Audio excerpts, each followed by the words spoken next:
কক্সবাজারে পৌঁছেছেন অন্তর্বর্তী সরকারের প্রধান উপদেষ্টা ডক্টর মোহাম্মদ ইউনূস ও জাতিসংঘ মহাসচিব অ্যান্তোনিও গুতেরেস। আজ শুক্রবার দুপুর 1:45টায় বাংলাদেশ বিমানের একটি বাণিজ্যিক ফ্লাইটে কক্সবাজার বিমানবন্দরে পৌঁছান তারা।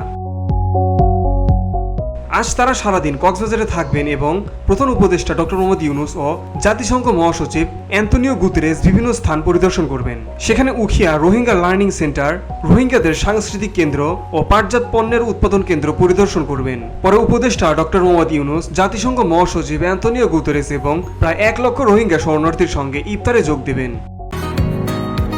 বসুন্ধরা, উত্তরা, বনশ্রী, কুড়িল ও বাড্ডা সহ রাজধানীর বিভিন্ন স্থানে অভিজাত ও অত্যাধুনিক মানের ফ্ল্যাট কেনার এক নির্ভরযোগ্য প্রতিষ্ঠান প্লেজেন্ট প্রপার্টিজ লিমিটেড। তাই আপনার স্বপ্নের আবাসনের জন্য আজই যোগাযোগ করুন। Pleasant properties limited, where destiny matches eventually.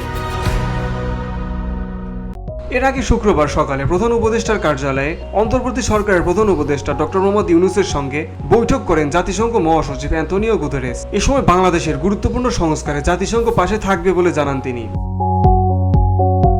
Cox's Bazar থেকে আজই ঢাকায় ফিরবেন প্রধান উপদেষ্টা ও জাতিসংঘ মহাসচিব। আগামী 15ই মার্চ শনিবার ঢাকায় জাতিসংঘের কার্যালয়ে যাবেন তিনি।